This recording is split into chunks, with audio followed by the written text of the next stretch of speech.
From the lakes of Minnesota to the hills of Tennessee, across the plains of Texas, from sea to shining sea, from Detroit down to Houston and New York to LA, where there's pride in every American heart, and it's time we stand and say that I'm proud to be an American, where at least I know I'm free, and I won't forget the men who died, who gave that right to me, and I gladly stand up next to you and defend her still today, 'cause there ain't no doubt I love this land. God bless the USA.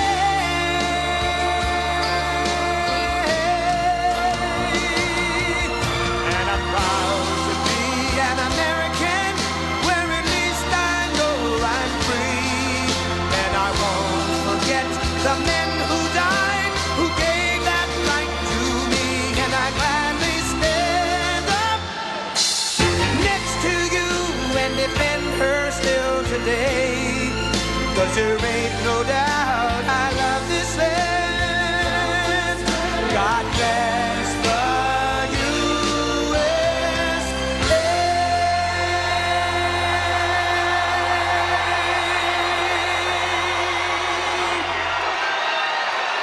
Wow. Well, thank you very much, and thank you, Randy. It's a true honor to be here today to receive the endorsement of the proud American patriots at the NRA. These are great patriots. These are great people, and we're going to do things like nobody can believe. We're going to win this election at levels that nobody's ever seen before. But thank you very much for that endorsement. It means a lot to me. You know, when I started off, as you know, in 2016, I got that endorsement early, and I got it. Some people thought they had it made, but we got it. We got it again, and we've lived up to everything, as you know, everything I said. They just were under siege with the guns, the rifles, and everything else. We're under siege, but they didn't move us an inch, and we have to stand strong. You know that? We have to stand very strong. So thank you very much, everybody. I appreciate it. The NRA has stood with me from the very beginning, and with your vote, I will stand strong for your rights and liberties. And 4 more years in the White House, we're going to do things like nobody can believe. We're going to turn our country around. We're going to, quite simply, make America great again.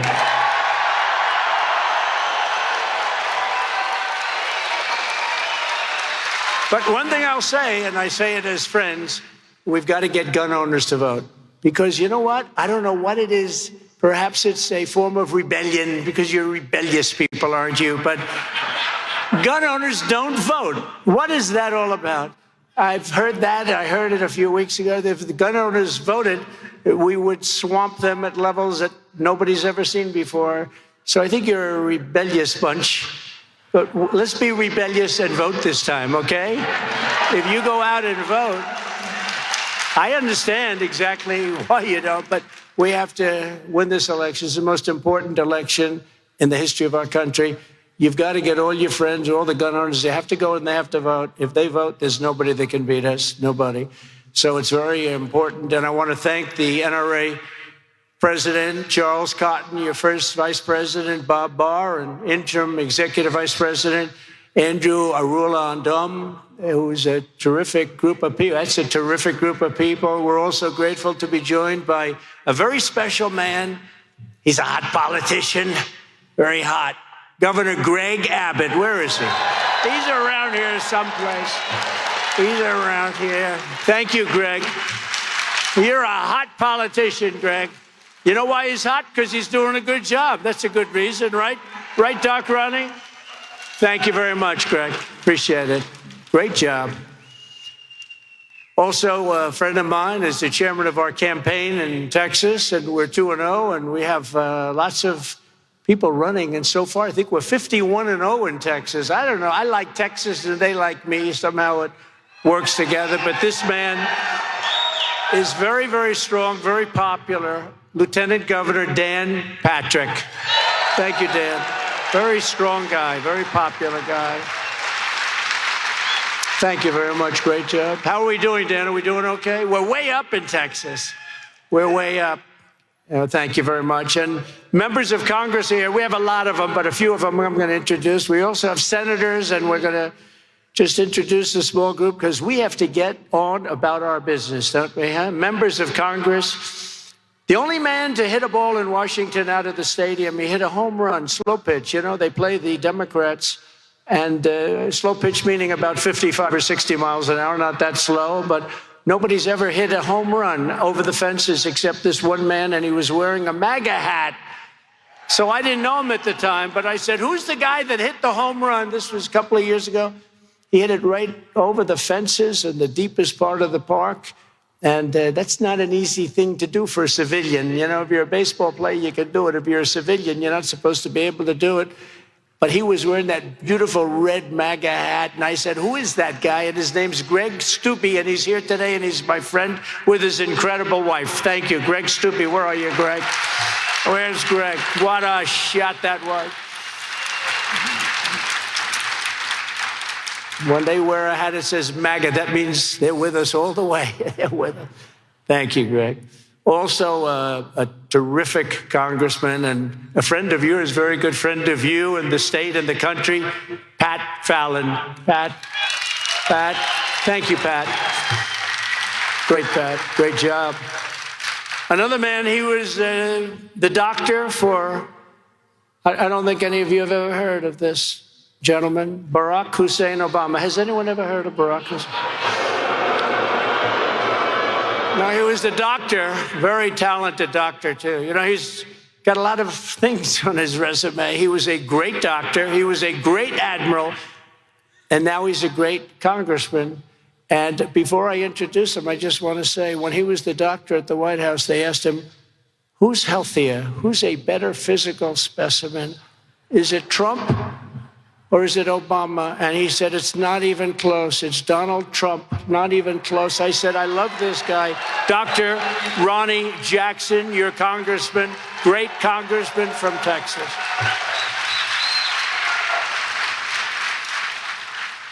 Then he had to louse it up. You know what he did? He said, and he'd live for 200 years, except he likes junk food, so he might only live to 110. Can you believe? I do like junk food. Who doesn't? A real good friend of mine, an incredible Republican, conservative, really a person that loves our country more than anything else, happens to solidly reside in the state of Texas, the president of the America First Policy Institute. What she's done is incredible. She has taken the Policy Institute and brought it to a level that nobody thought possible, and fairly quickly, too, I would say. Brooke Rollins. Brooke?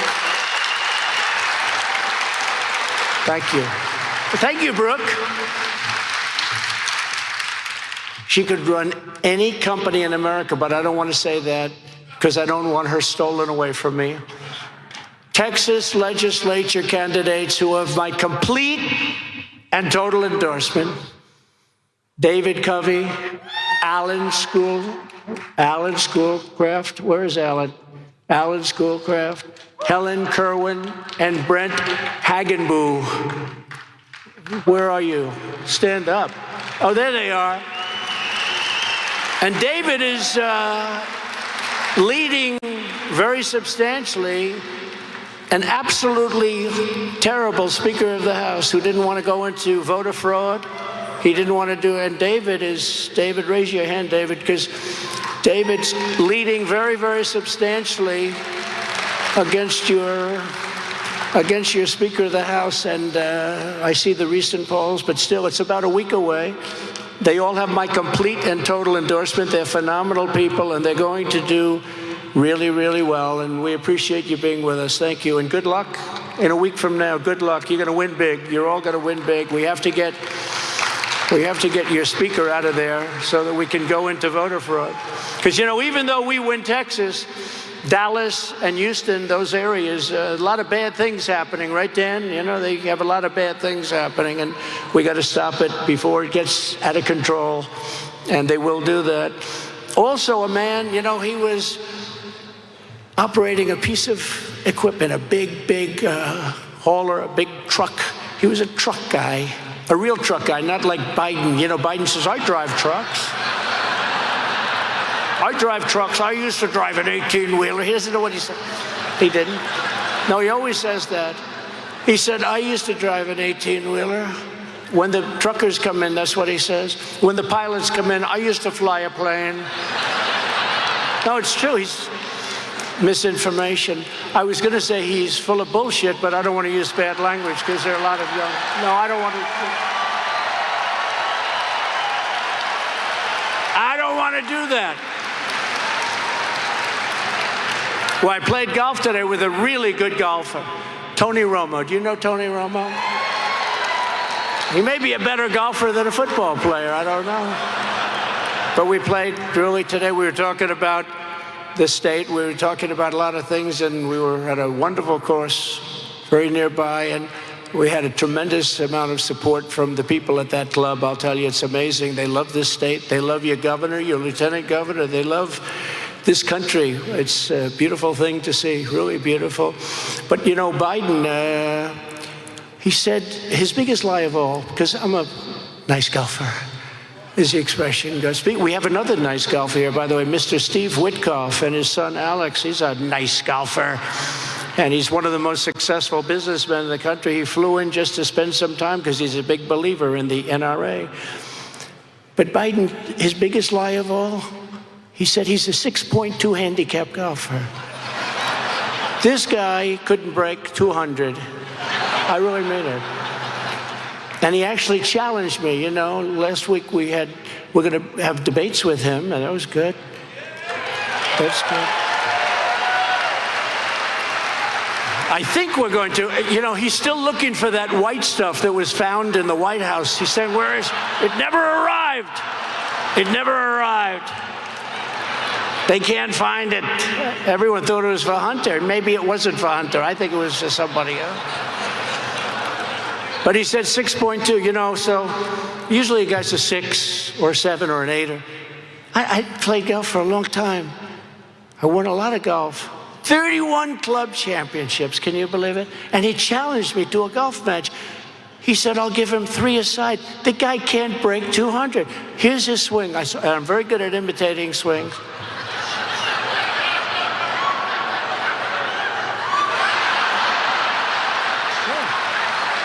It's not just well, you ask Tony Romo about that. He'll tell you about Trump. But no, but that's his biggest lie. 6.2. He's got to be 6.2. You know why? 6.2 is like totally accurate. You know, down 0.2. I never even heard of that before. Who's a 6.2? But this gentleman that is from North Carolina got up and made a speech, and the place said, why aren't you running for office? And he gave it a shot. He ran for lieutenant governor. So he went from a tractor. He was a very good operator right here. It was a forklift, and a good one, a big one, and he had a great job. But he made a speech. I think he was protesting taxes or something in North Carolina, and he took the place by storm. One of the most beautiful, resonant voices you've ever heard. He stood up. I said, I think I'm going to really insult him by saying this. It's possible that I will, and I didn't want to do that. And you know, we're doing well with the black voter. They can't even believe it. They love Trump, and I love them. But I said to this man, and when he endorsed me, he gave a speech, and I said, you are Dr. Martin Luther King on steroids. That's how good you are. You are unbelievable as a speaker. And he got up, and he's doing fantastically well in North Carolina, and I think he's going to be the next governor of North Carolina, Mark Robinson.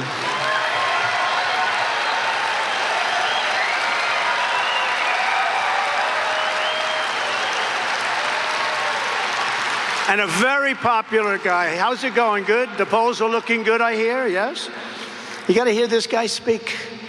Anyway, he's going to be speaking at the convention very loudly and beautifully, and we look forward to that. We're going to have a great convention in Milwaukee, and we're not doing one, they're going to do a Zoom convention, I hear, because, they're blaming the pickets, the riots, whatever they might want to blame. The real problem is he doesn't want to get up and speak. He doesn't want to walk. He can't walk from that stair to this podium. He can't put two sentences together. Even his challenge on the debate, it took him 7 shots. They have 7 different clips. For more than 150 years, the NRA has been defined by men and women like all of you, loyal, hardworking citizens who believe in defending your families and your communities and our country. RFK Jr., I call him Junior. By the way, he's radical left. Don't think about it. Don't waste your vote. We need a conservative person with common sense. This guy is radical left who destroyed New York. They're taking down all of the energy components. We have the highest, and all of New England, actually. He's a disaster. He's radical left. RFK Jr. is radical left. It reminds me of this fly that's driving me crazy up here. This fly is brutal. I don't like flies. But RFK Jr. calls you a terrorist group. He calls you a terrorist group. Can't vote for him. You can't, Somebody said, well, they like his policy on vaccine. The other day, he said, no, he'll go for the vaccine. He's got no policy on anything. He's radical left. He always has been. His family is angry at him because he's doing this. They won't talk to him because they said, where the hell did this come from? And for some reason, he's getting probably a little bit more, hurting Biden a little bit more, but we can't waste any votes. We have to make sure we win. And I'm meeting, I don't know if you read, but I'm meeting next week, very soon, with the Libertarians, because largely they have so much of what we have. They're also people of common sense, generally speaking. They have a couple of things that are a little different, but we have to join with them because they get their 3% every year, no matter who's running. And we have to get that 3% because we can't take a chance on Joe Biden winning. He's the worst president in the history of our country by far. We can't have it.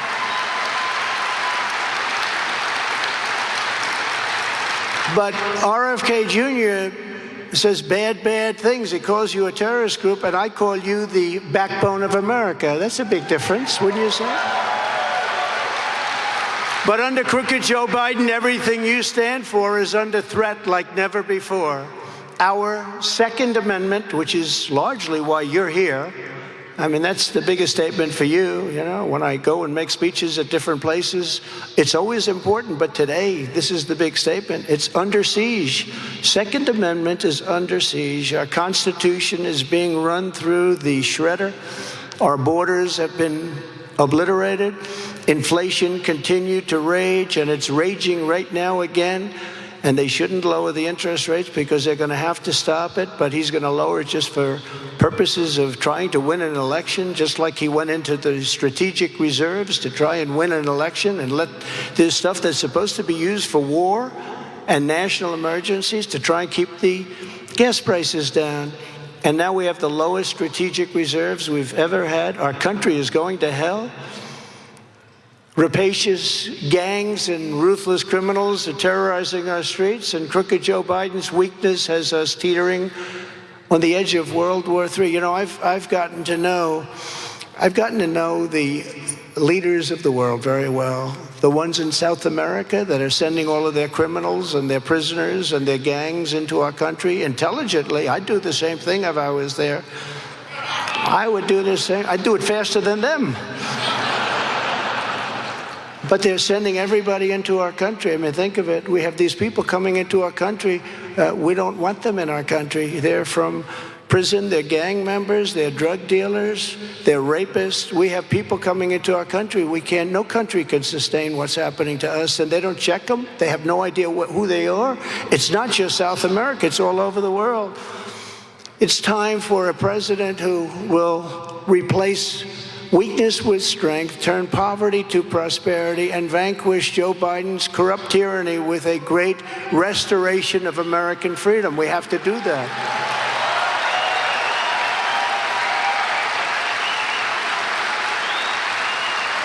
From the very first day that we take back the White House, I believe we are going to have the 4 greatest years in the history of our country.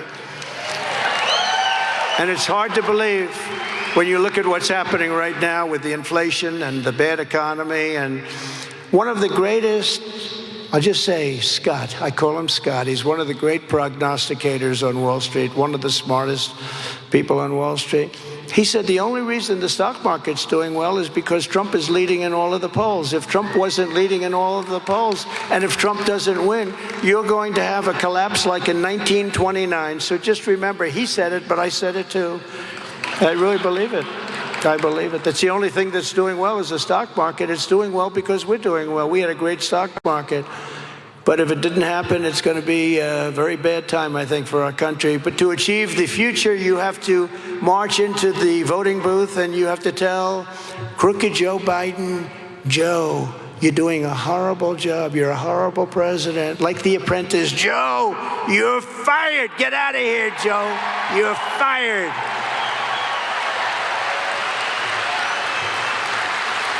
And let there be no doubt, the survival of our Second Amendment is very much on the ballot. You know what they want to do? They're going to, if they get in, our country is going to be destroyed in so many ways, but the Second Amendment will be, it's under siege.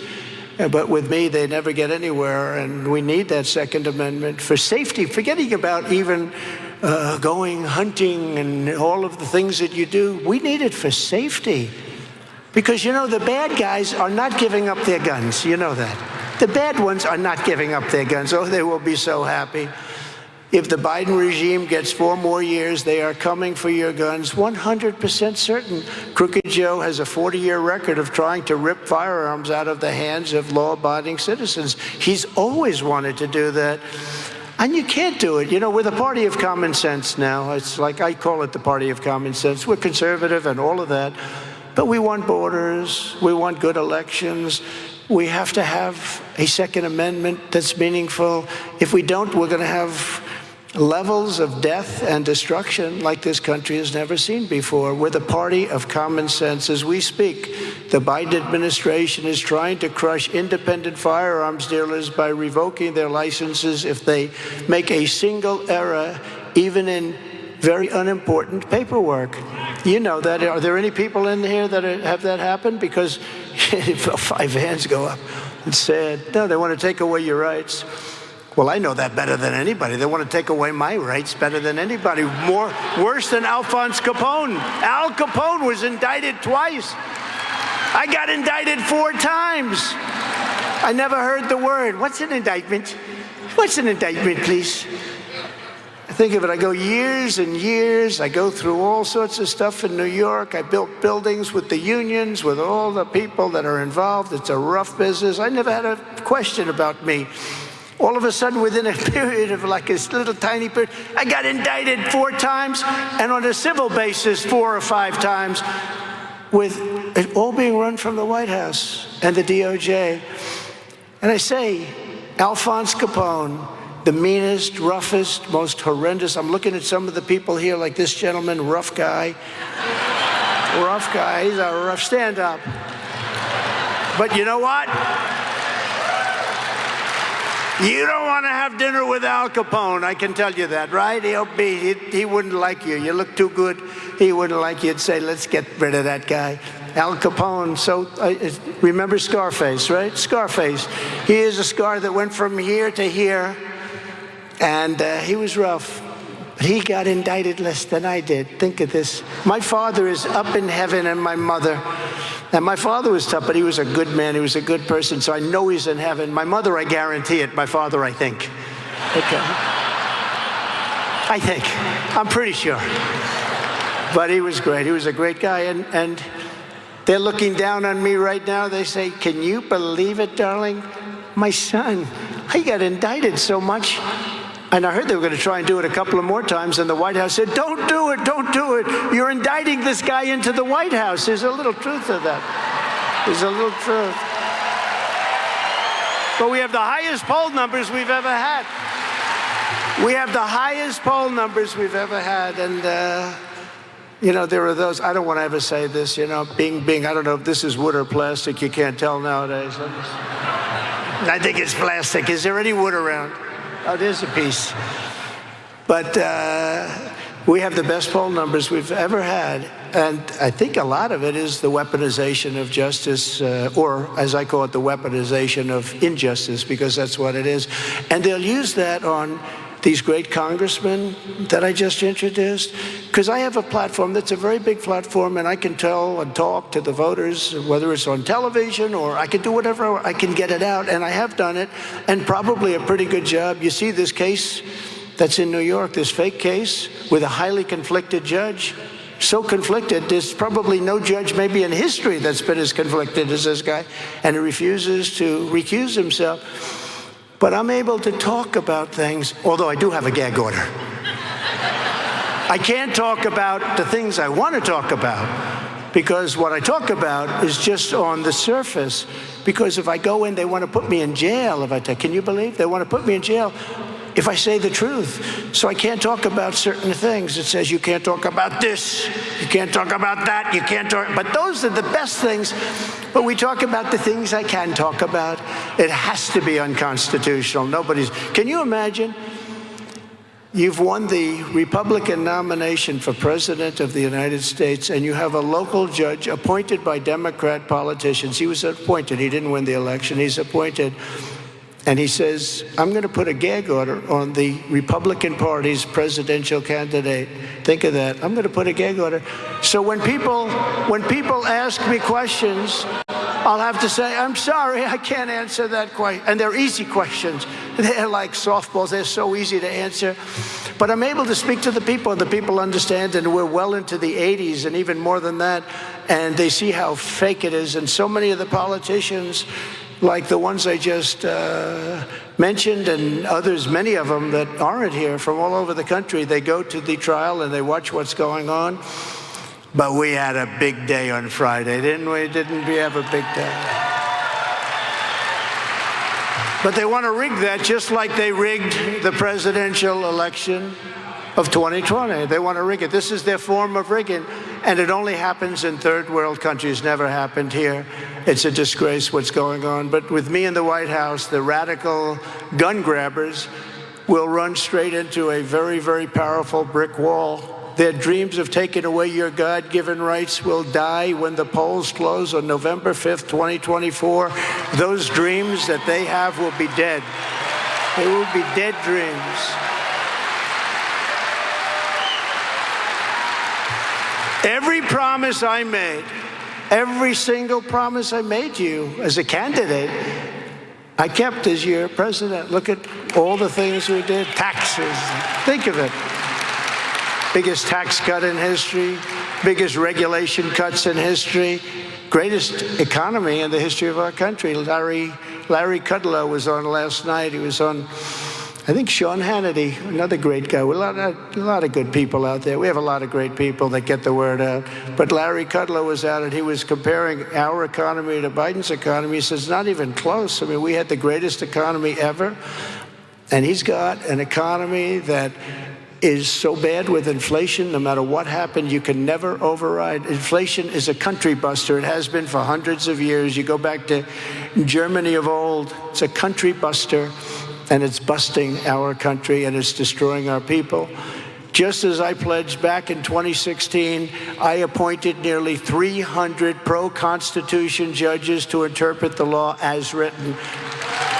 It's a record, by the way.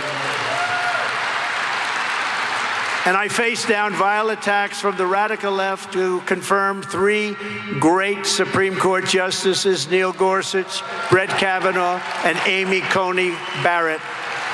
They're great. Oh, they were thrilled when I got through. You know, a lot of presidents get none because they stay in office. They're usually appointed at a young age. It's interesting. I have a friend in New York. He wanted to be a judge so bad. And when he great lawyer, actually. When I won, he called me. He said, wow, do you believe it? A big real estate lawyer, phenomenal talent, and 69 years old. He said, unbelievable how you did this. Can I be honest? I'd love to give up my practice. He makes a lot of money. I'd like to give up my practice, and I'd like to run. I'd like to be a judge. I'd be a great judge, and he would be a great judge. And I called my people, and I told him, don't worry about it. You're going to be a judge. Congratulations. Then I called up my people, and I said, I have a guy from New York who's an incredible lawyer. He's got the right temperament. He'd be a really great judge. Oh, good, sir. How old is he? I said, he's 69, sir. So he's going to be there for 2, 3, 4 years. We like people in their 30s, so they're there for 50 years or 40 years. We don't want, and as soon as they said that, I realized, yeah, they're exactly right. So I called up my friend. I said, you're phenomenal. We love you, love you, love you. But will you guarantee that you're going to be there for 25 years? Well, I can't do that. Good. Then I can't appoint you. It's sort of a shame, actually. He would have been great. But, you know, after 3, 4 years, I say, I think I want to move to Texas, and I want to retire in Texas. A lot of people are moving to Texas. Standing before you at the NRA Leadership Forum in 2019, I revoked America's signature from the globalist United Nations Armed Trade Treaty, which was one of the worst things to happen. But we revoked it. I stood up for our hunters, fishers, and sportsmen like never before. No president has ever stood up for you, the people in this room, like I did, opening up millions of acres of federal land and rolling back Barack Hussein Obama's assault on hunting, fishing, and trapping. It was an assault. He didn't want you to hunt. Why? I don't know. They usually blame the environment. It's the environment. And I stopped cold their efforts to take away your ammunition. You know, those efforts are big. The ammunition, has anyone noticed? They're going after the ammunition. When the radical left Democrats tried to use COVID to shut down gun sales during the China virus, I proudly designated gun and ammunition retailers as critical infrastructure so they couldn't touch it. They tried. Many of the gun dealers are in this room. They came up to me backstage, a couple of my men. I said, I was so honored to be called critical. I was critical. He was critical. I've never been called critical in my life. You gave me this powerful designation. But we did that, and it really worked. Word critical was very important because that's what it is. We have to save our country. My administration also petitioned the Supreme Court to overturn New York City's unconstitutional ban on transporting handguns outside the home. They say you can't do it, and we overturned it. And in a landmark case 2 years ago, the court affirmed that the right to self-defense does not end when you step outside the front door of your house. We won it. In my second term, we will roll back every Biden attack on the Second Amendment. The attacks are fast and furious, starting the minute that Crooked Joe shuffles his way out of the White House. At noon on Inauguration Day, we will sack the anti-gun fanatic Steve Dettelbach. Have you ever heard of him? He's a disaster. And replace him with an ATF director who respects the sacred rights to keep and bear arms. And remember, every single thing I told you, I did. That's one of the big things is that when I first ran, we ran, and when I first ran, nobody, you know, I did great in business and did a lot of success, even in show business with The Apprentice and all, but, you know, I never did this before. And I said I was going to do certain things. Every single thing, virtually every single thing that I said we're going to give you the biggest tax cuts. I said we're going to give you the biggest regulation cuts. I said we're going to give you Space Force.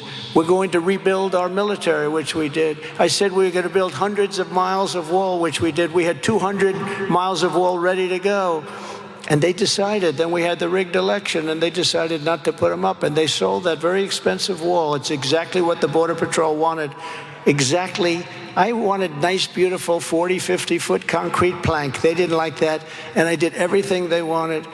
Even the repellent panel on the top, it stops you. It's called an anti-climb panel. You can't climb over it. We had people that climbed Mount Everest.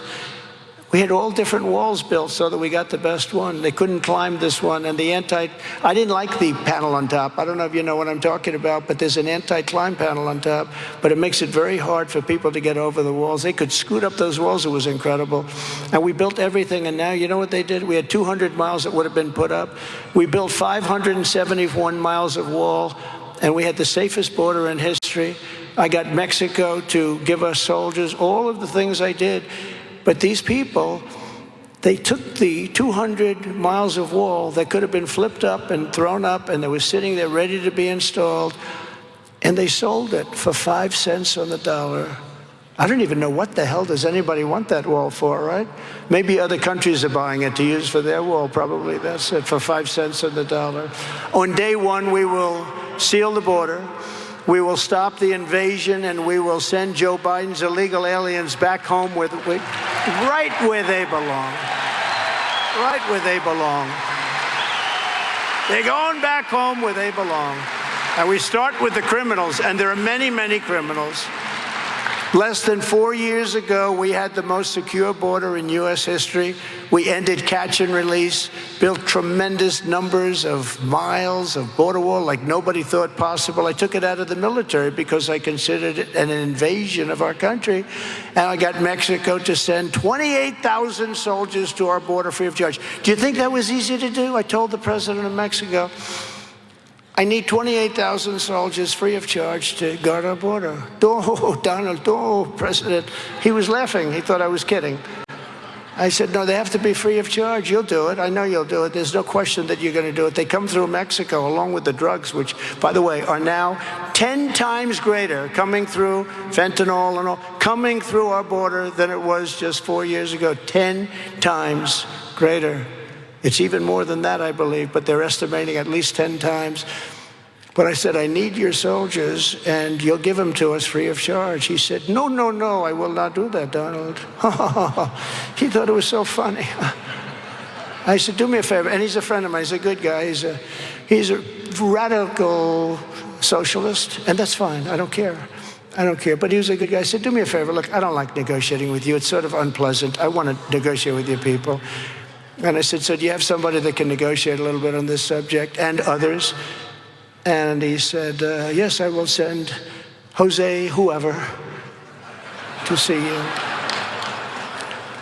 And a few days later, a man comes into Washington. He had the most beautiful clothing I've ever seen. I'm telling you, he was wearing suits. In fact, other than it probably would sound bad for the negotiation, I wanted to ask him, who is your tailor? But I didn't think that was a good way to start off the negotiation. And I said to him, I want to do this. I went to the Border Patrol and ICE, who are phenomenal people. And I went to everybody who has anything to do with the border and our country and safety and immigration. I said, give me a top 10 list. I want everything. I want everything. I'll get it all. Sir, you won't get any of this stuff. We've been trying to get it for 30 years from Mexico. I said, that's okay. 100% I'll get it. Anyway, they gave us stay in Mexico policy. In other words, people have to stay in Mexico. They don't come into our country, they stay in Mexico. And they gave us catch and release into Mexico, not catch and release into our country. They gave us many things, various illness situations where people that are ill with contagious diseases, right, Doc Ronnie? They pour into our country like it's like, let's just accept everybody and let's spread illness all over our country. So we had that taken care of. We had everything. We had 10. So the guy comes in from Mexico, and I say, here's what I want. I want 28,000 soldiers free of charge. I want remain in Mexico. I want catch and release into Mexico. They never heard of this. And he's like, he's going, President, we won't do that. Why would we do this? Are we stupid? Why would we do this? I said, you're going to do it 100%. What, you don't think you're going to do it? Of course you're going to do it. No, I'm not going to do it. I said, yes, you are going to do it 100%. He goes, no way. I said, way. I said, way, you're going to do it. And now he's not laughing at me because he's trying to figure what the hell's going on with this guy. He's saying no, and I'm saying yes. I said, no, 100% you're going to do it. He said, no, I'm not. And I said, here's what's happening. It's Friday evening.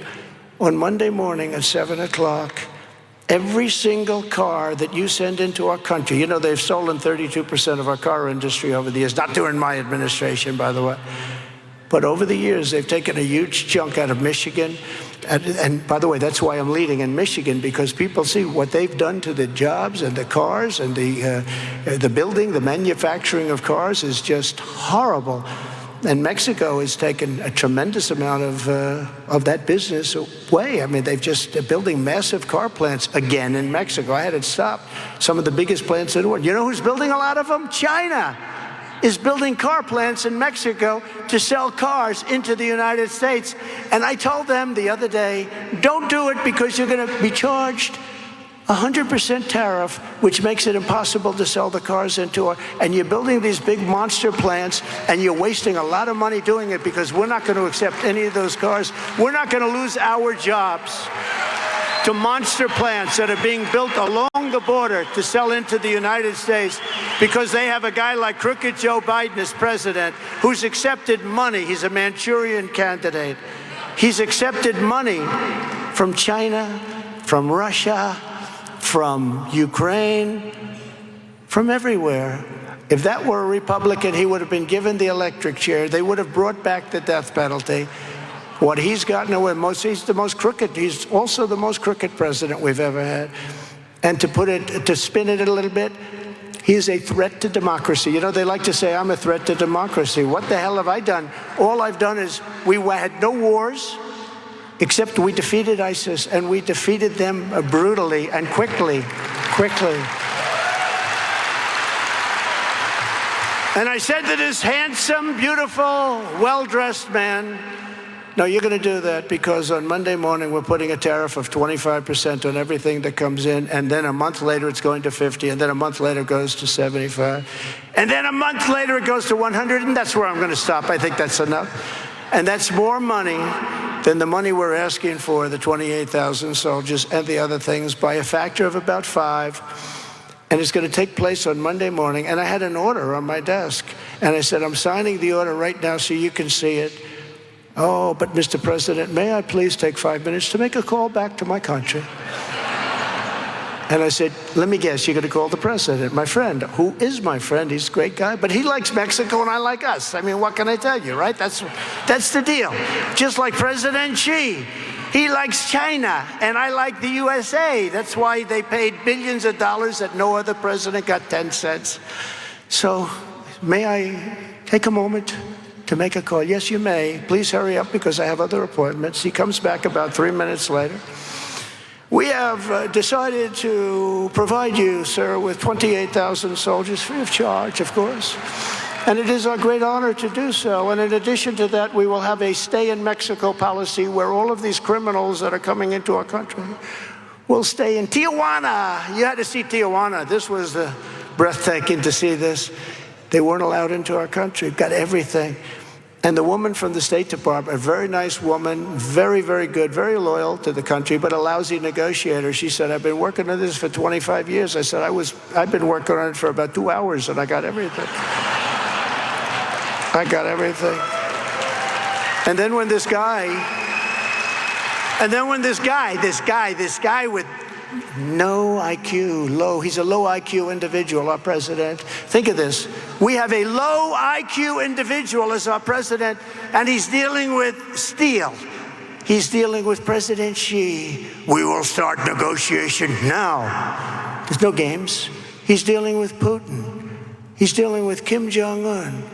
He's dealing with Macron of France. That's another one. He charged our companies 25% tax. I said to Mnuchin and the other people, go and tell them we're not going to have our companies pay 25% tax to France. Why would they do that? Why would they do that? I said, you have a week. You get them to withdraw that tax immediately. And they came back and they said, it doesn't work. I said, you have another day and then I'll make a call. And they came back and they said, we can't do it. They've already passed it. I said, that's okay. Let me go. Get me Emmanuel Macron of France. Please get me. You don't mind if I go off the cuff for these stupid teleprompters, do you? Isn't it nice to have a president that doesn't need a frickin' teleprompter? Isn't that nice? Isn't that a nice thing?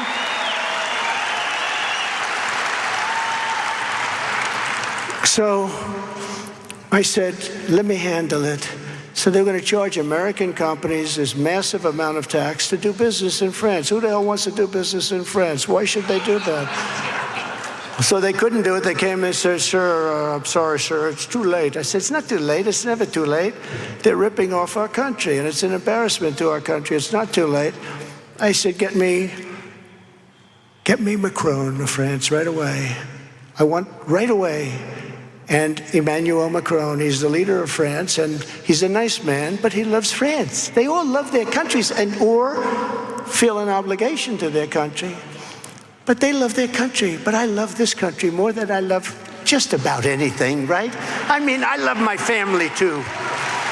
You know, I always have to preface that because the fake news back there would say, he doesn't love his family. So I always have to preface it. I love my family so much, and I love my country so much. I love things, but I love our country, and I feel an obligation. So I say, I'll do it. Get me Macron. So Macron, leader of France, gets on the phone. Emmanuel, how are you? His name is Emmanuel. Beautiful, beautiful name, especially when it's spoken in French. Emmanuel. Emmanuel, how are you? Oh, Donald, I am so good. Oh, thank you so much. Thank you for asking. How's your wife? His wife is lovely, by the way. And I say, how's your wife? My wife is so good. Thank you so much for asking. I said, Emmanuel, I understand that you are going to charge American companies 25% for the privilege of doing business in France. Oh, yes. This was passed by our legislature. Oh, yes, we are doing that. Well, it's not going to happen, Emmanuel. No, Donald, it is happening. No, it's not going to happen, Emmanuel. You're going to withdraw it immediately. I don't care if it's signed or not. It's irrelevant. No, we cannot do that. We cannot do that.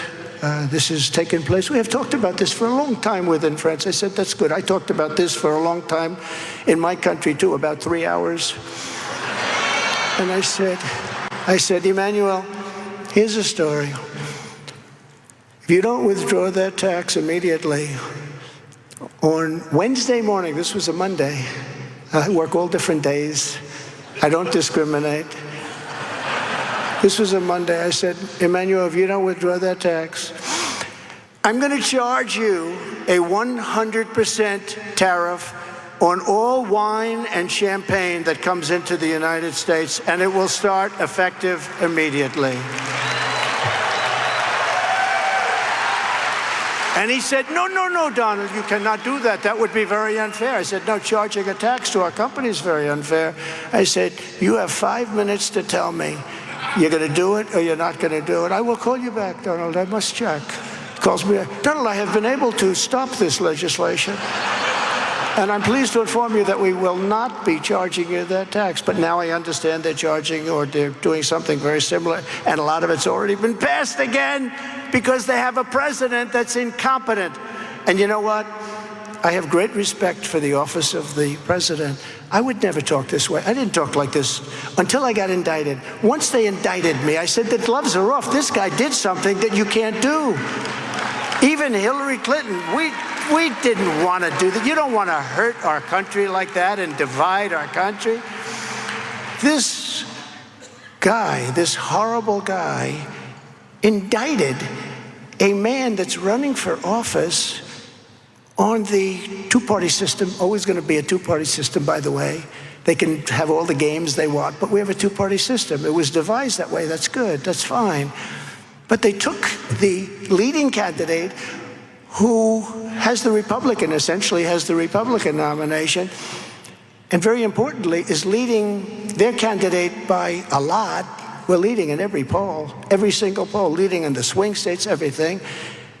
And they've indicted him, so they did this in order to hurt his political opponent. This is a political thing. The indictments are nonsense, and you see that when you watch the television and the news reports, even though fake news, CNN, and fake tech, do you know fake Tapper is going to be one of the people? But they said, They said to me the other day, sir, CNN with fake tap, and he is a fake, but let's see how he does. I think he's under a lot of pressure, to be fair, but fake Tapper is going to be heading up the team that interrogates you. I said, that's okay. I accept the debate. I accept it. You know why? Because nobody thought he was going to debate. They didn't think I'd accept it. I accept. Then another one called. They put out another one. I said, I accept. They didn't even tell me where it was, who it was. I didn't care. What the hell difference does it make? I mean, you know. So we did something that they were shocked at. They had no idea that, you know, they figured, well, we're not going to do CNN, and we're not going to have Tapper be the guy, and we're not going to have other people involved in that show. That, you know, they thought there was no negotiation.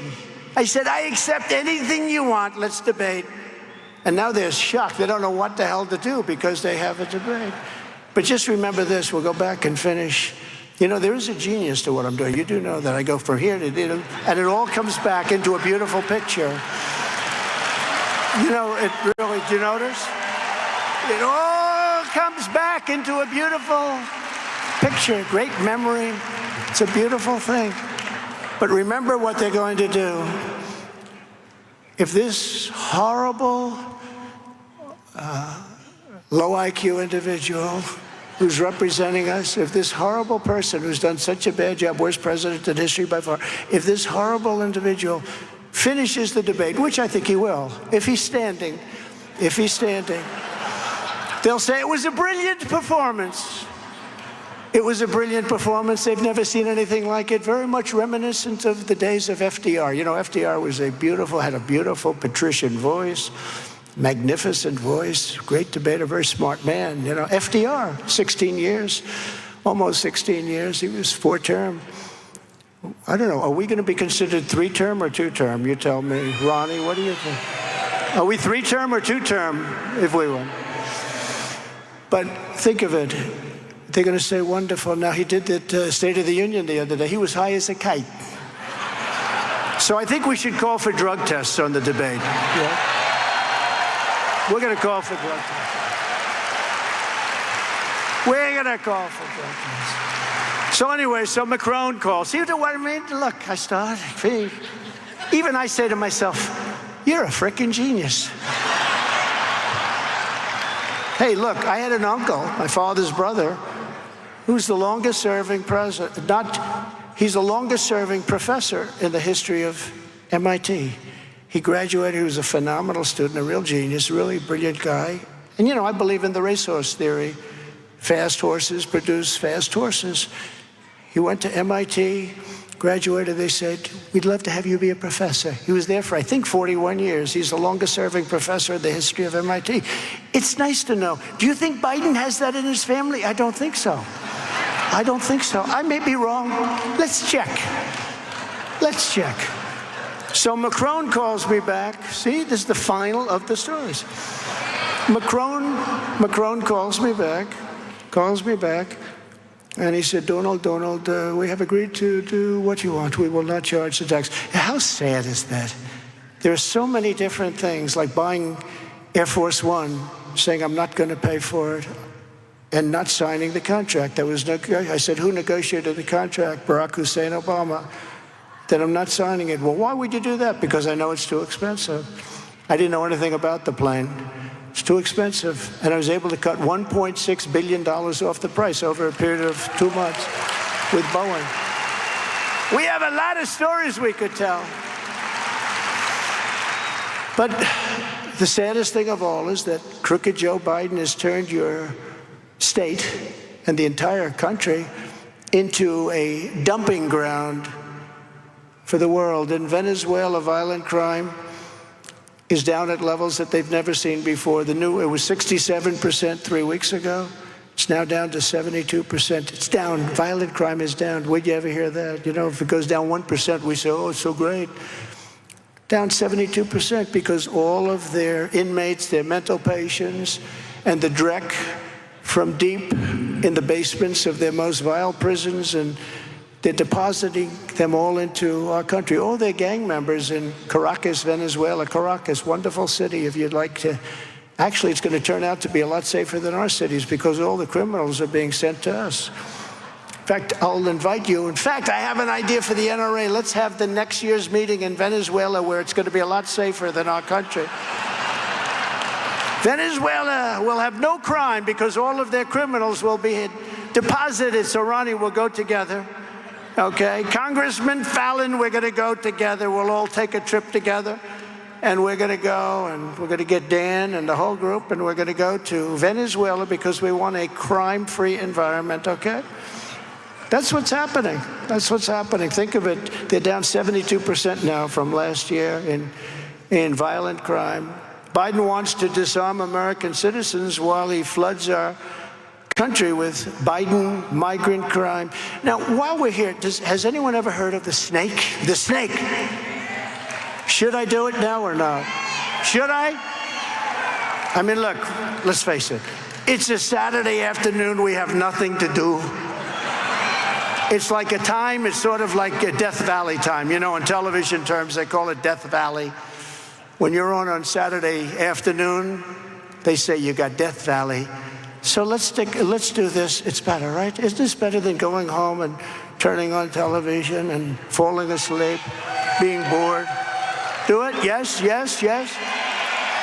So this is sort of a metaphor, and it has to do with immigration, and it has to do with the people coming into our country that are wrong. You can't let criminals into our country and expect good things to happen. It's the snake. It was an old rock and roll song, not having anything to do with what we're talking about, and we made certain changes, and it's pretty good, and I think it describes it, and people like it, and they like it a lot, although they're very sad when they hear it because it's what's happening. On her way to work one morning, down the path along the lake, a tender-hearted woman saw a poor, half-frozen snake. His pretty-colored skin had been all frosted with the dew. "Poor thing," she cried, "I'll take you in and I'll take care of you. Take me in, O tender woman, take me in for heaven's sake. Take me in, O tender woman," sighed the vicious snake. She wrapped him up all cozy in a comforter of silk and laid him by her fireside with some honey and some milk. She hurried home from work that night, and soon as she arrived, she found the pretty snake she'd taken in had been revived. "Take me in, O tender woman, take me in for heaven's sake. Take me in, O tender woman," sighed that vicious snake. She clutched him to her bosom. "You're so beautiful," she cried, "but if I hadn't brought you in by now, you truly would have died." She stroked his pretty skin again and kissed and held him tight. But instead of saying, "Thank you, ma'am," the snake gave her a vicious bite. "Take me in, O tender woman, take me in for heaven's sake. Take me in, O tender woman," sighed the vicious snake. "I saved you," cried the woman, "and you've bitten me. But why? You know your bite is poisonous, and now I'm going to die." "Shut up, silly woman," said the reptile with a grin. "You knew damn well I was a snake before you took me in." Right? That's what we're doing. That's what we're doing. That's what we're doing. We're allowing terrorists into our country. We're allowing prisoners and people from mental institutions and insane asylums into our country. And nothing good is going to happen. It's actually a very accurate portrayal of what we're waiting for. We're 100% going to be in big, big trouble. And they're building in numbers that you've never seen before. Even large numbers of Chinese warriors are flowing into our country. They're all aged from 19 to 25. And almost every one of them is a man. What's that all about? 29,000 over the last month and a half. 29,000 people from China, all men, strong as hell. I looked at them the other day on television. I looked at them, I said, wow, they're pretty strong. What are they doing, building a little army in our backyard? How stupid are these people? How stupid. You know, we're the party of common sense. And I say, and so important because common sense is the key. Not even conservative, we're very conservative, all that stuff. But we're really common sense. Who wants to have an open border where people can come in totally unchecked, unvetted? Who wants to have high interest rates, high taxes? Who wants to have men being able to play in women's sports? Who wants to have that? Who really wants to have that? Think of it. Who wants it? We're joined today by a very proud Texan, Debbie Douglas. You've read about Debbie. She's become as famous as me, I think. I'm not happy about this, Debbie. We got to put an end to this. No, Debbie's great, and her family ranch in Edwards County is under invasion from the cartels and the illegal aliens. Because of Joe Biden's open border, Debbie has been forced to install steel shutters, steel screens, and reinforced door frames all over her home, including on her 8-year-old granddaughter's bedroom window. She's petrified for the life of her granddaughter. After multiple attempted break-ins and attacks, including an attack when illegal border crossers tried to kick in the door and break through that window, Debbie's granddaughter is too afraid to do anything. She wants to go home. I want to go home, Grandma. I don't want to stay here. I don't want to stay here. This place is so dangerous, Grandma. It's so scary. This whole area is a playground, Debbie says. They basically own it. And 4 years ago, it was safe, and nobody came around because that was Trump, and we had the safest border. We had the best border in the history of our country. But today, that beautiful little granddaughter wants to go anywhere but that bedroom and that house. But she said, I'm not going to fear it. I'm not going to let them run me out of here. Debbie is 45 minutes away from the nearest law enforcement. Without her Second Amendment, she's defenseless. She has no chance. That's why Debbie says we are never out of that house without a gun. We have to have a gun. If we don't have a gun, we're dead people. You can't even go out on the porch to have a cup of coffee without being assaulted with people that have weapons. Debbie, I promise you I will get the trespassers off your land, out of our country, and your granddaughter will look forward to going home with you and sleeping with you in that beautiful little bedroom. So I'd like to ask Debbie to come up and tell us quickly and beautifully about how she's doing. And I can only say you're coming up, you're going to be happy, Debbie, because we're going to solve your problem immediately once we get into office. Debbie, please come up. Thank you. Hi, Debbie. Hi, Debbie. Thank you. Hi. My son, Scott Douglas, and I have owned a ranch in Edwards County for 12 years. And it's sorry to say that over the last 4, since we've had open borders, it's not safe. Used to, we could go out on the property, enjoy the sights. Now, when we drive around, one of us driving, the other one's looking under cedar bushes for legs and movement. We can't even go out on the property around the house without being armed.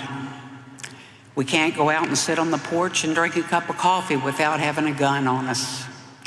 My granddaughter can't go out and play without having adult supervision, which she used to could. You know, something's gotta be done.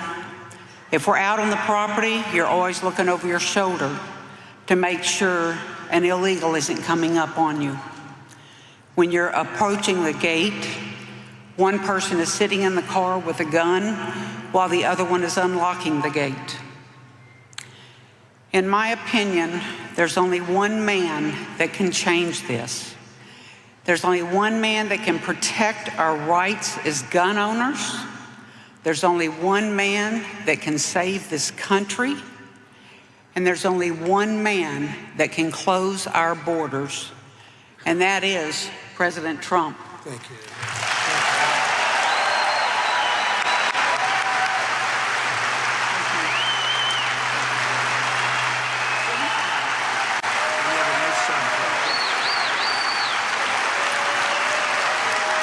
Whoa, wow. Great woman. Thank you, Debbie. You know, that's sometimes very dangerous to do. Please come up. And they say, and there's only one man, and and they say somebody else. I say, that was not good. That was not. But she's an incredible woman and a warrior and a fighter just like you guys, and she's really great, and I appreciate that. I met her son also, and he's fantastic. Real patriots. Joe Biden has heartlessly betrayed his solemn duty to Americans like Debbie, and he sided with the cartels. He's actually sided with these very tough, very smart, very vicious cartels. Crooked Joe does not care one bit about these stories like hers, but I do. I care a lot. Instead of trying to send Texas a restraining order to prevent you from securing your border like Biden has done, I will send you reinforcements. You'll get reinforcements. You're going to get reinforcements. On day one, we will begin the largest deportation effort in the history of our country.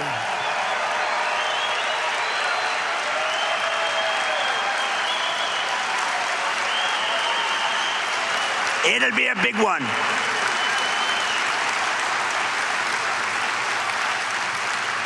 It'll be a big one, and it'll be something, not that we want to do it. We don't want to do it. We have a big heart, a beautiful heart, but you have to come into our country legally. We're going to change it. We're going to have to come into our country. Isn't it unfair when people are applying to come into our country for 12 years, 14 years, and all of a sudden, millions of people? I believe the real number is 16, 17, 18 million people. By the time we get this guy out of office, who I really believe the vote is, you know, we're leading in polls, but I really believe the vote could be a landslide, because who the hell, we don't want this guy there anymore. He's destroying our country. We don't want him there anymore. As we secure our border, we will also confront the deadly plague of radical Democrat crime that is devouring our country. Every day, radical left Democrat DAs, U.S. attorneys, and judges are setting loose dangerous and bloodthirsty criminals by the hundreds and hundreds and thousands. Joe Biden supports these radical policies. For example, Crooked Joe continues to support abolishing cash bail nationwide. No cash bail. As president, I will stand up to the Marxist DAs and Soros prosecutors, as I have been, by the way, very much over the last couple of years. They have been after me, you may have noticed. And we will give our police back their power and their respect. I am going to indemnify all police officers and law enforcement officials throughout the United States to protect them from being destroyed by the radical left lunatics who are angry that they're taking strong action on crime. We're going to protect them, and we will ensure that any criminal who murders a police officer receives the death penalty and a quick trial.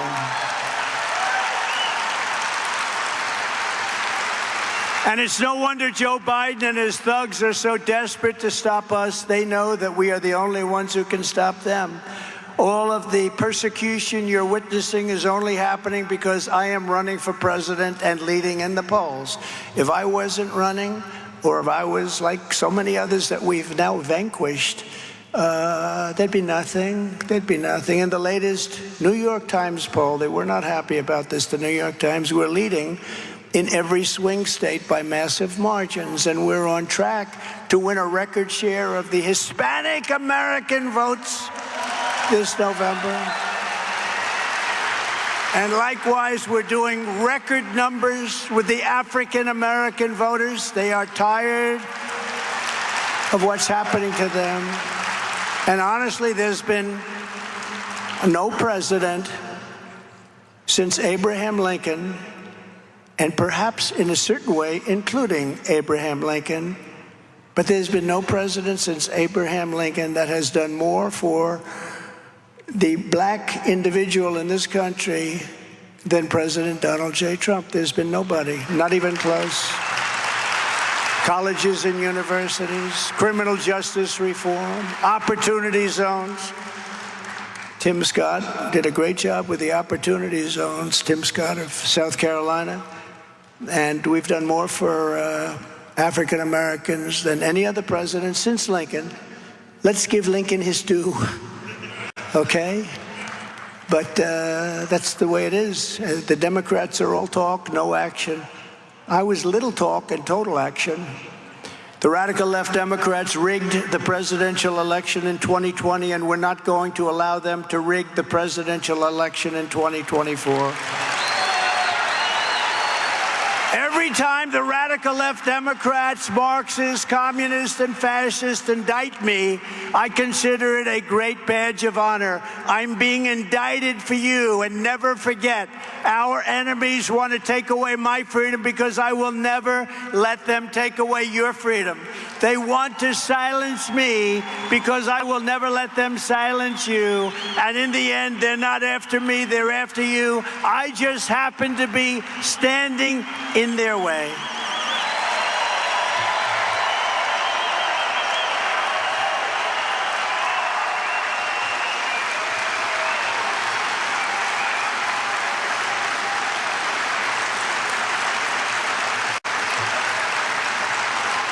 Before I even arrive at the Oval Office, shortly after we win the presidency, I will have the horrible war between Russia and Ukraine settled, and we will restore, as we had just 4 years ago, peace through strength. They respected our country, and they respected your president. I will support Israel's right to win its war on terror.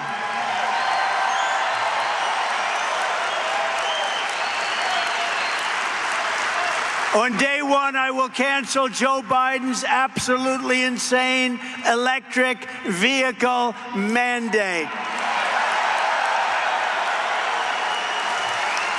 And we are going to tell Texas energy workers like never before to drill, baby, drill.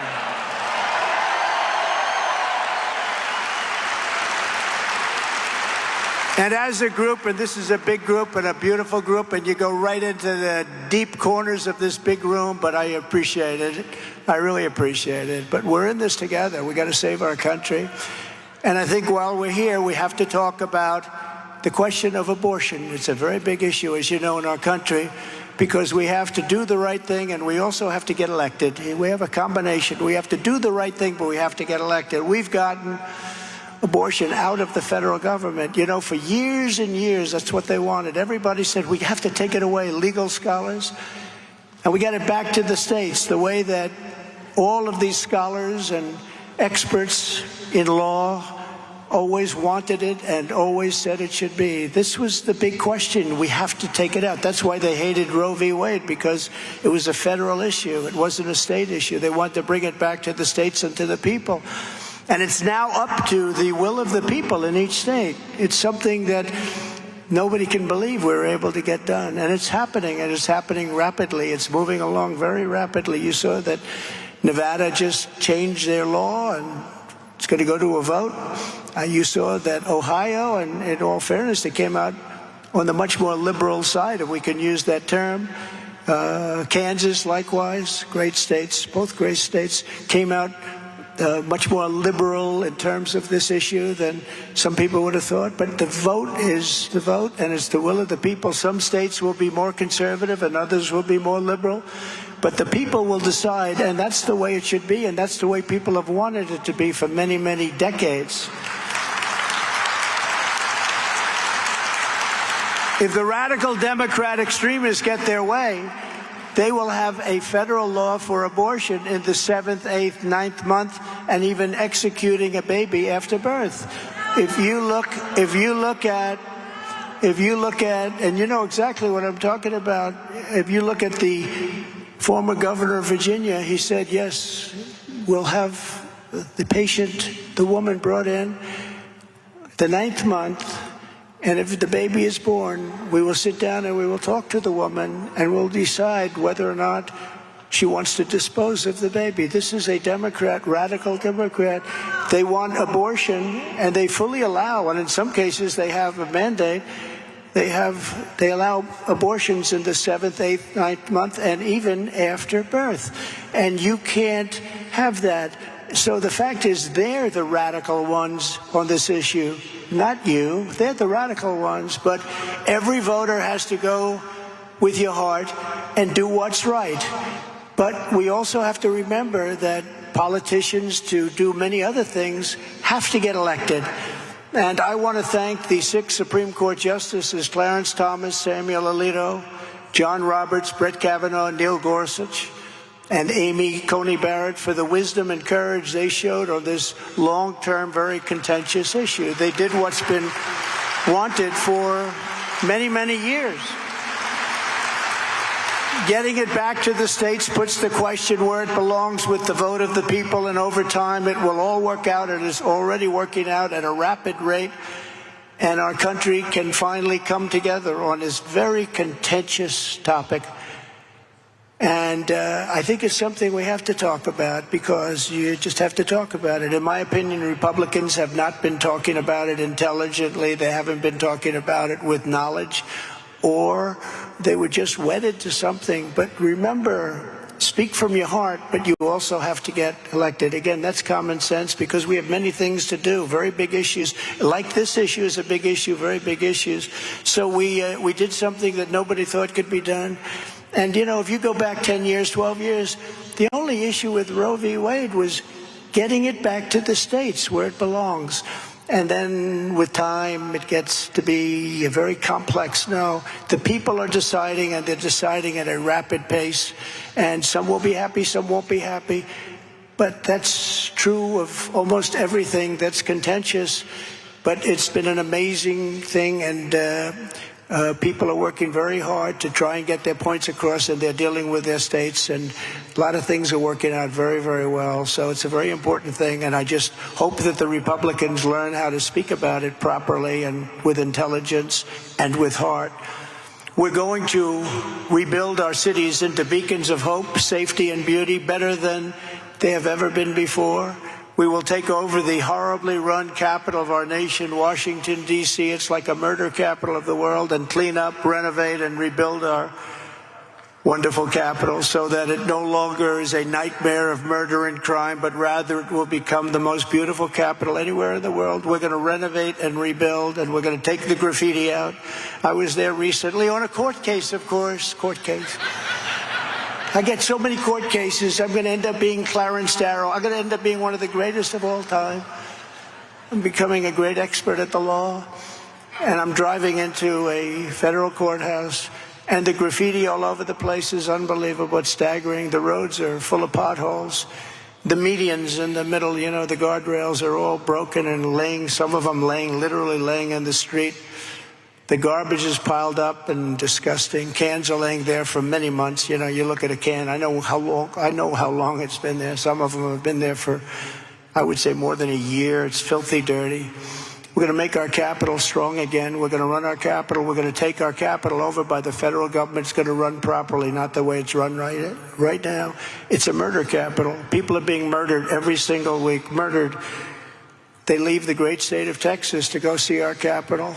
They want to see our monuments, which some want ripped down. Remember when I passed a law when they were starting to get a little bit crazy in Washington? And I passed a law that anybody that touches a monument goes to jail for 10 years, not 6 years or 9 years or 9.5, 10 years, mandatory. And everybody left. It was amazing. It was a beautiful thing to watch. Everybody just left. We have to be strong on things like that.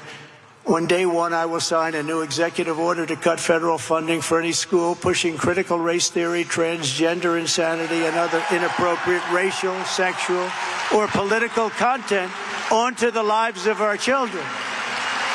And I will not give one penny to any school that has a vaccine mandate or a mask mandate. And also on day one, I will keep men out of women's sports. We will protect innocent life, and we will restore free speech in America, and I will secure our elections. And by the way, our goal on election will be one-day voting with paper ballots, proof of citizenship, and voter ID. It's very simple. Very simple. But until then, Republicans must win. And gun owners must vote. You must go and vote. We want a landslide that is, here's the expression, too big to rig. Does that make sense? Because, you know, you get, at a certain point, you get big enough with the victory and they can't do anything. That's the ultimate form of winning anyway. If you took the 10 worst presidents in the history of the United States and added them up, they would not have done near the destruction to our country as Joe Biden and the Biden administration has done. And now I think I could add more. You know, if you were with me 6 months ago, and I think everybody was, I used to say the 5 worst. Now I say the 10 worst. I think I could probably say the 15 or 20 worst. He's the worst president we've ever had. The good news is Jimmy Carter is happy because Jimmy Carter's presidency is brilliant by comparison. Jimmy had a brilliant presidency by comparison to this guy, this horrible, horrible president that we have right now. Jimmy Carter had a brilliant presidency. So if you want to save America in your Second Amendment, register, get an absentee or mail-in ballot, vote early or vote on Election Day, I don't care. But whatever you do, you have to vote, and keep your eyes open. When you see thievery and theft, you report it. We're not going to have COVID where they can cheat and use COVID to cheat. This election season in Texas begins on October 19th. Think of that. We're so close, and yet it seems so far away. We're so close, but 4 months and 5 months is actually, in this world, it's an eternity. You could have a world war during this period of time. But it begins on October 19th and goes all the way to November 5th. Today we are also announcing the launch of Gun Owners for Trump. Gun Owners for Trump. And this is to get out the vote. Sign up at gunowners.donaldjtrump.com. Get out there and do it. We have to get the votes. And remember, what I told you is so true. The gun owners don't vote. It's so crazy. They should be, I would think that they would vote more than any other group of people. And it's just the opposite. They don't vote. And they have to get out and vote. So tell all your friends, leave here. I hope you're having a good time. Are you having a good time considering the subject matter is so terrible?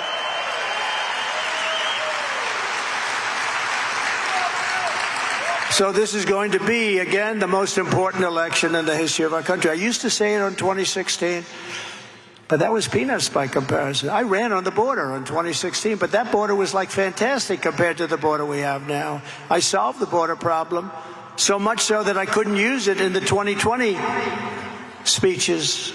I kept saying to my people, can I talk about the border, please? They said, sir, you've solved the problem. Nobody wants to hear about it. I said, that's not appropriate, but they were right. And yet we won by millions of votes more than we did in 2016 without talking about the border. But now the border is at a level that nobody's ever seen. There's never been a border in the world, in the history of the world, that's like this. This is a horror show. In conclusion, together, we are taking on some of the most menacing forces and vicious opponents our people have ever seen. But no matter how hateful and corrupt the communists and criminals we're fighting against may be, you must never forget this nation does not belong to them. This nation belongs to you.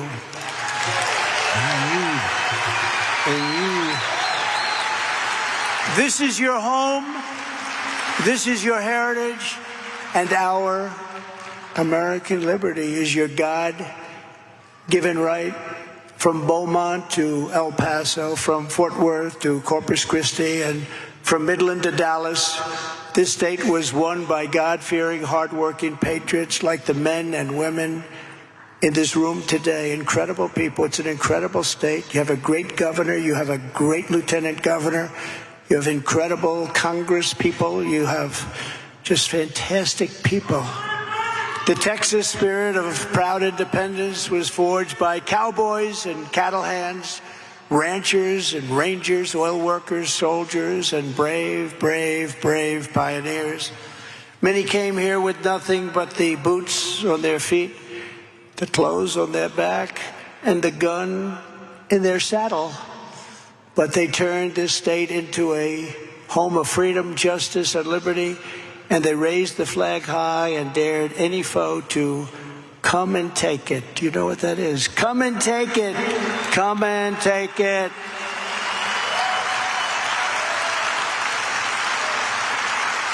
Together they helped make America into the single greatest nation in the history of the world.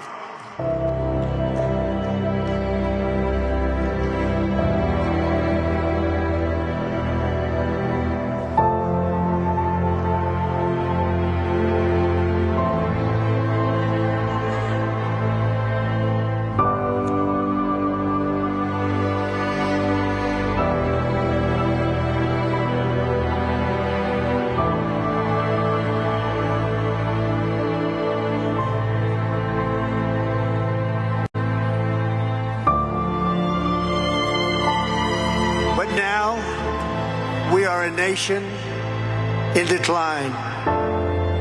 We are a failing nation. We are a nation that has the highest inflation in 58 years, where banks are collapsing and interest rates are skyrocketing.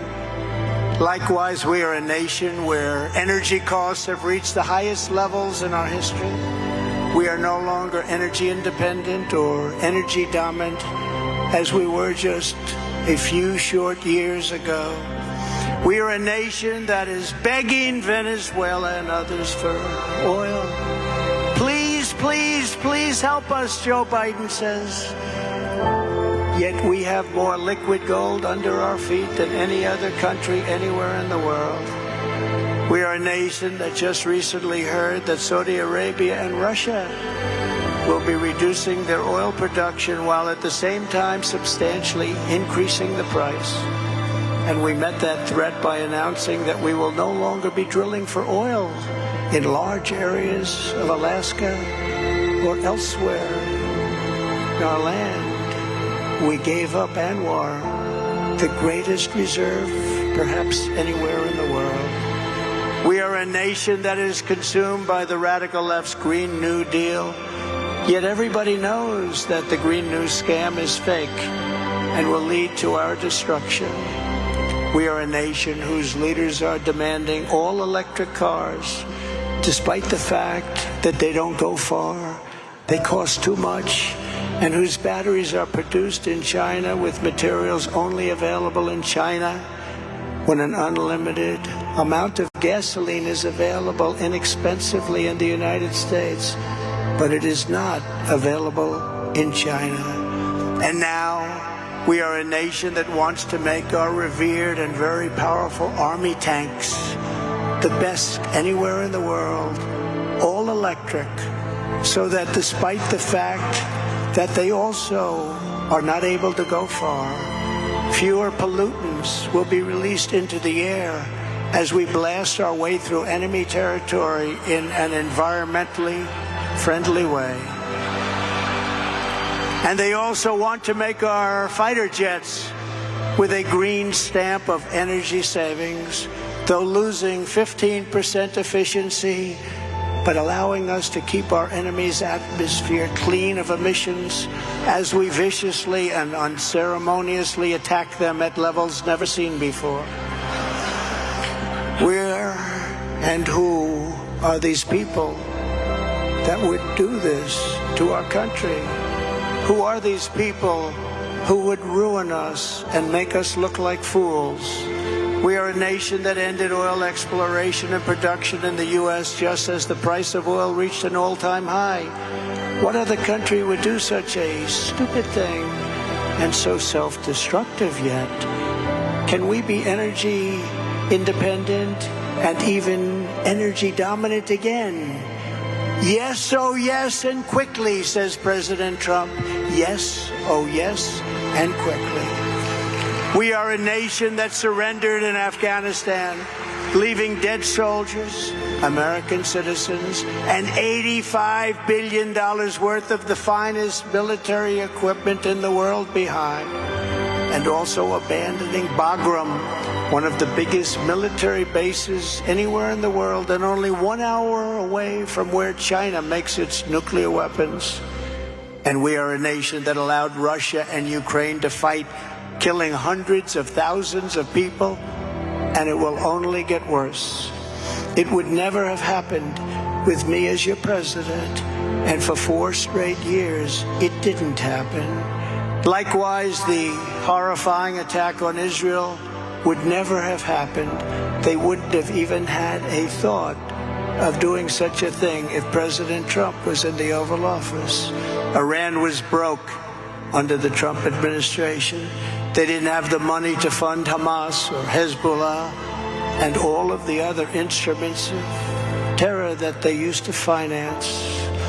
But those sanctions were lifted by a corrupt Biden administration, and now Iran is a rich country with $200 billion and another $6 billion for hostages and $10 billion for electricity to Iraq, all compliments of the incompetent Biden administration.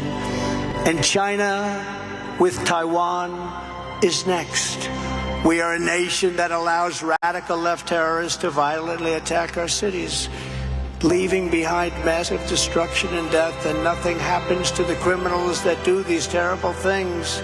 There is no punishment. But when people who love our country protest on January 6th in Washington, they become hostages, unfairly imprisoned for long periods of time. We are a third world nation that has weaponized its law enforcement against the opposing political party like never before. We've got a federal Bureau of Investigation that won't allow bad election-changing facts to be presented to the public, and which offers $1 million to a writer of fiction about Donald Trump to lie and say it was fact. Where Hunter Biden's laptop from hell was Russian disinformation, and the FBI knew it wasn't, but 51 intelligence agents said it was, and the Department of Justice that refuses to investigate egregious acts of voting irregularities and fraud. And we have a man who is totally corrupt and the worst president in the history of our country, who is cognitively impaired, in no condition to lead, and is now in charge of dealing with Russia and possible nuclear war, which would be World War III and far more devastating than any of the previous world wars because of the weaponry that no one even wants to think about. We are a nation that no longer has a free and fair press. Fake news is all you get, and they are indeed the enemy of the people. They refuse to discuss the Biden crime family, but enjoy covering the false indictments of Donald J. Trump, who has done nothing wrong except win an election against Hillary Clinton, which some people thought he was unexpected to win. We are a nation that, with free speech no longer allowed, and it is no longer allowed, and if we don't win the next election, it never will be allowed again. And where crime is rampant and out of control like never, ever before. We are a nation that is allowing Iran to build a massive nuclear weapon and China to use the trillions and trillions of dollars it has taken from us to build a military to rival our own.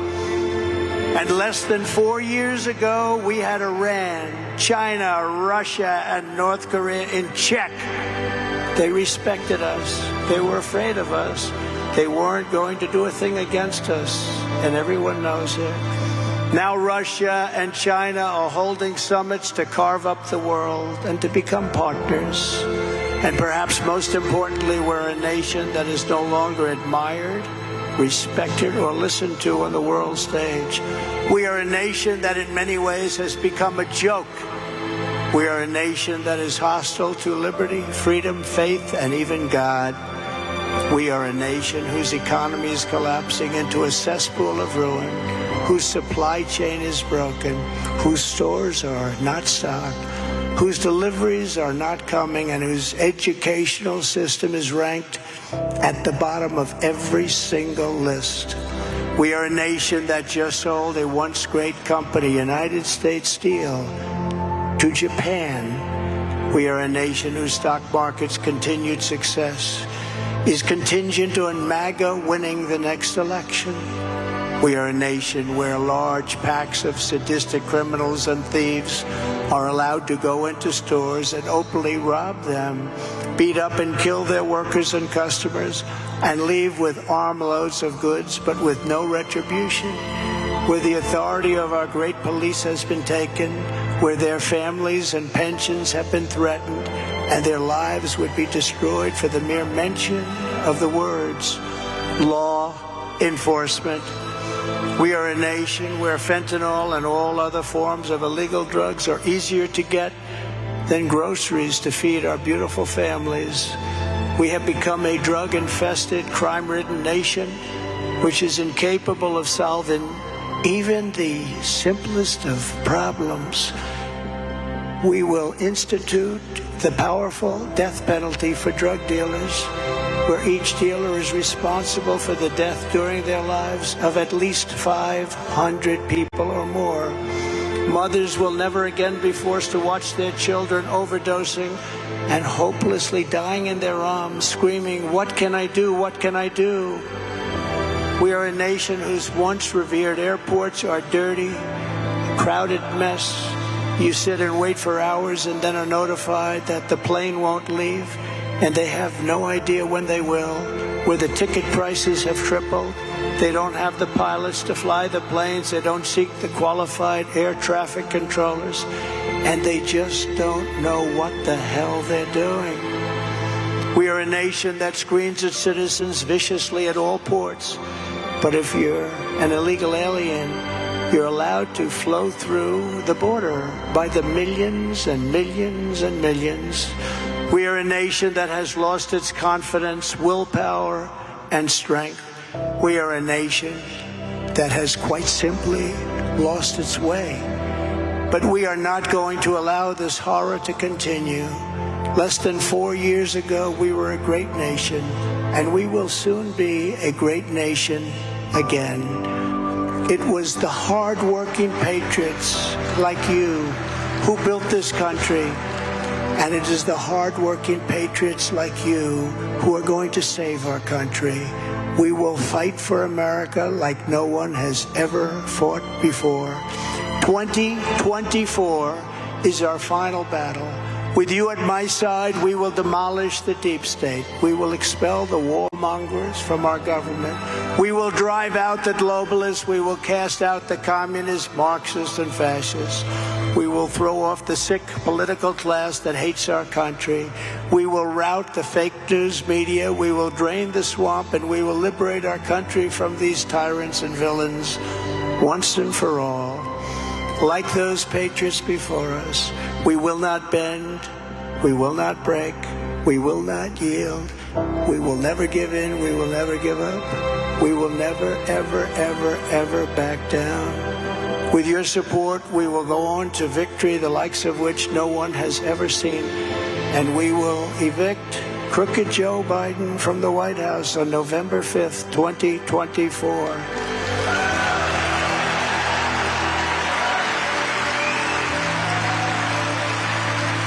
The great silent majority is rising like never before, and under our leadership, the forgotten man and woman will be forgotten no longer.